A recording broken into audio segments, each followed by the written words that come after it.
Okay, I'm getting tired of hearing my own voice. I'm sure you are really getting tired of it, but it's all good. Um, okay, I think this one's going to be pretty tough, and maybe I keep saying that about all of them. I'm just reading it. All right, let's see. We haven't done a whole lot about particles and things moving. Why can't this? I feel like my thing is just not working properly.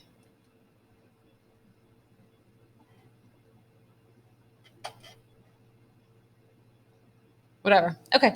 So this is a really good one for us to go through and for me to go through. We're going to do a lot of this next when we talk about parametric equations and how they move.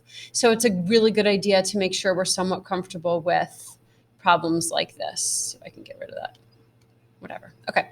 All right. Two particles move along the x-axis. For time between 0 and 8, the position of particle P is given by this. I mean, when I just look at that, I feel uncomfortable, as I'm sure you do too, but it's okay. They're just trying to tell me that we're moving along the x-axis and we're particle P with respect to time. And this is the position of particle P. The velocity of particle Q is given by this. So this is the velocity of Q. So two very different things that these equations are telling us. This equation is telling me where x is. So if two particles are moving along the x-axis, let me just give you a little bit of background.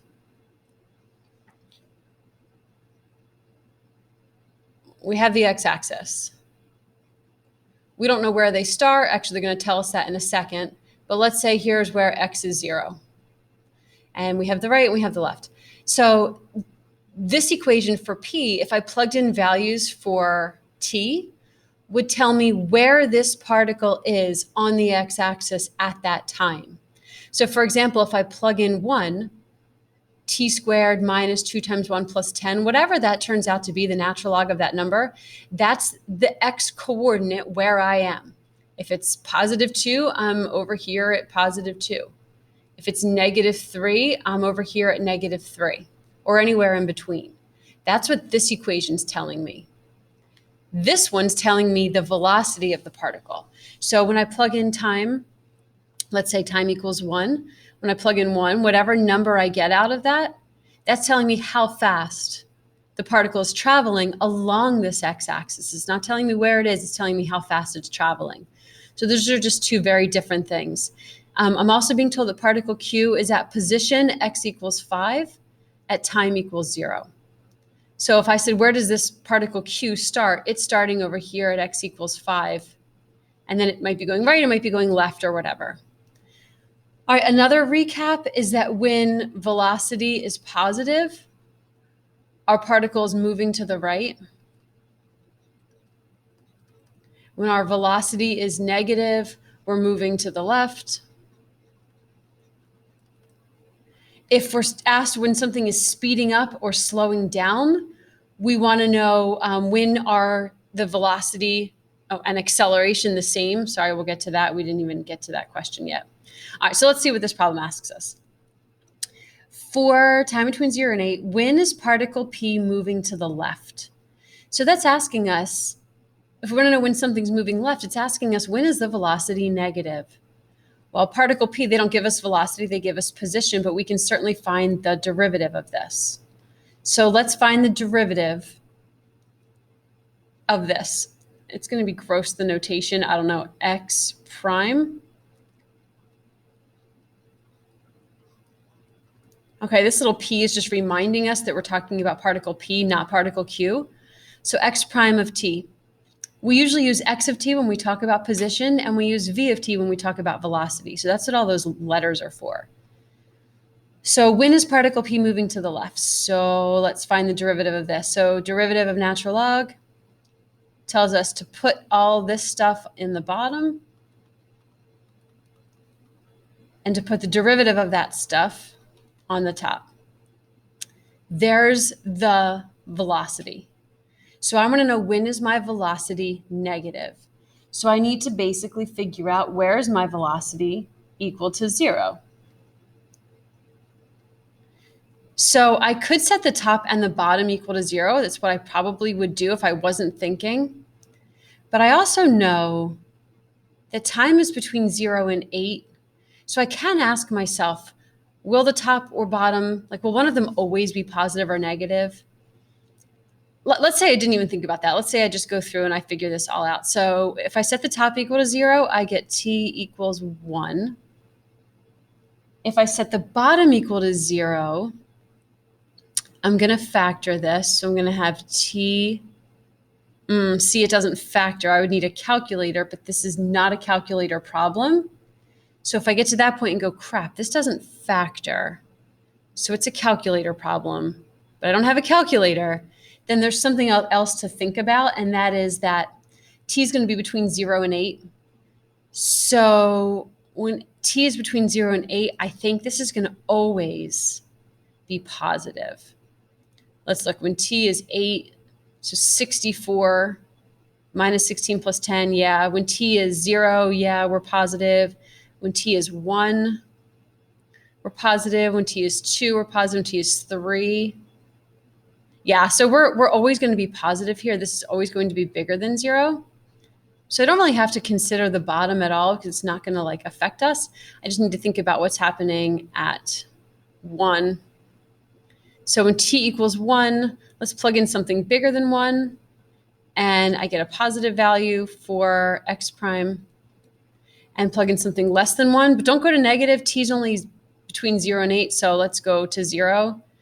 And when t is 0, the derivative is negative, again, because the bottom is always positive. So when is the particle moving to the left? When the derivative of x is negative or between 0 and 1. Whew, that's hard.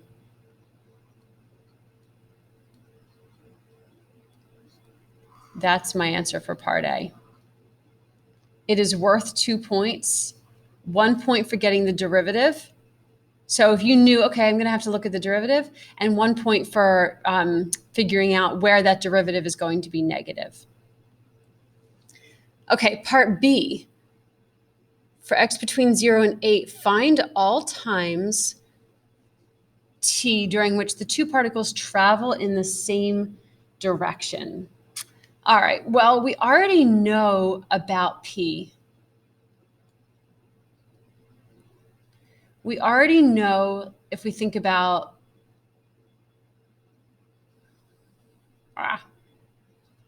from time 0 to time 8, we already know what it's doing. We know that particle p had a negative velocity between 0 and 1, so we know particle p is moving to the left here, and it's moving to the right here.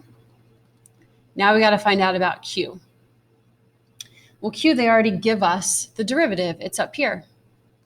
So let's take that derivative and find out when that derivative is positive and when the derivative is negative. So let's factor it. This will factor t minus 3, t minus 5. Oops. So I have 3 and 5. I'm looking at the velocity. So I'm just going to plug numbers in between 3 and 5 and so forth into this. So when t is bigger than 5, I'm going to get a positive value. You can go ahead and check that, pause the video and check it. Between 3 and 5, I get a negative value. Less than 3, I get a positive value. So therefore, q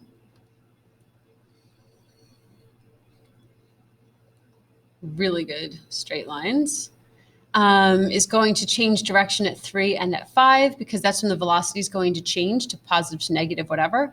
So I'm going to be moving to the right here because the velocity is positive, to the left here because the velocity is negative, and to the right because the velocity is positive. So where are they moving in the same direction? Whenever they both have the same, whenever, same direction is only going to be from 5. Oh, no, it's not. Okay, same direction will be from 1 to 3, right? In this section, they're both moving to the right. And again, from 5 to 8, because this part, they're both moving to the right. Did it say justify? No. So why? Well, because velocity is has same sign. So therefore, they're both moving in the same direction. Okay, cool. Oh, that is 2 points.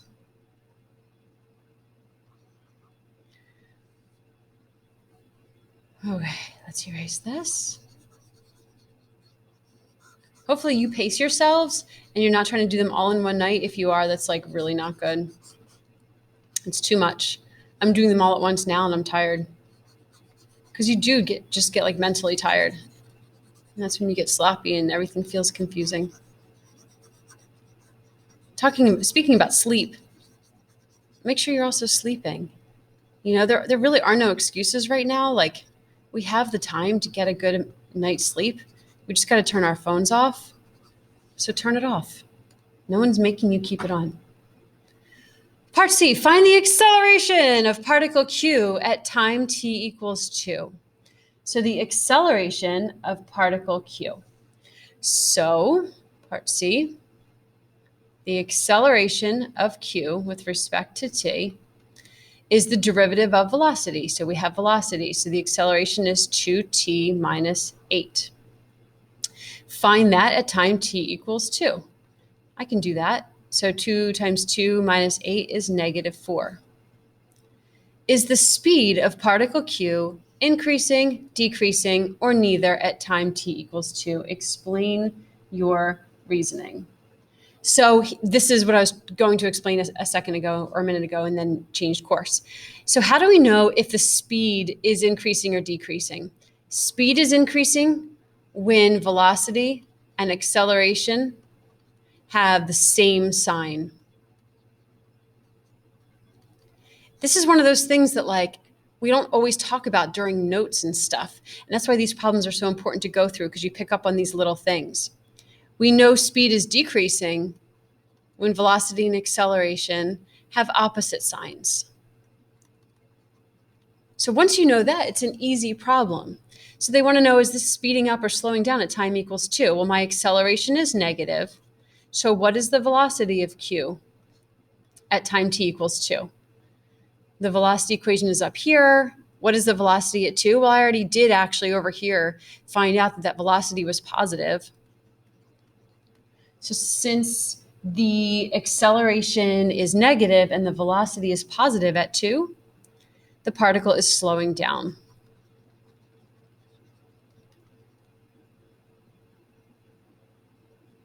Or the particle's speed is decreasing.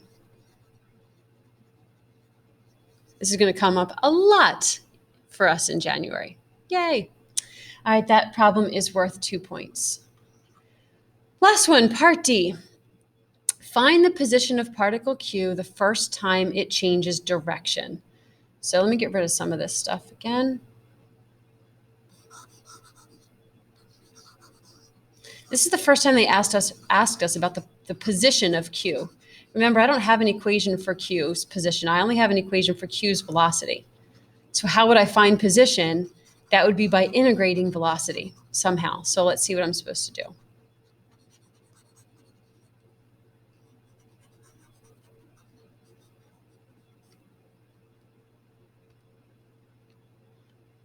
Okay, so find the position of the particle the first time it changes direction. So first, let's find out, when does it change direction? When does Q first change direction?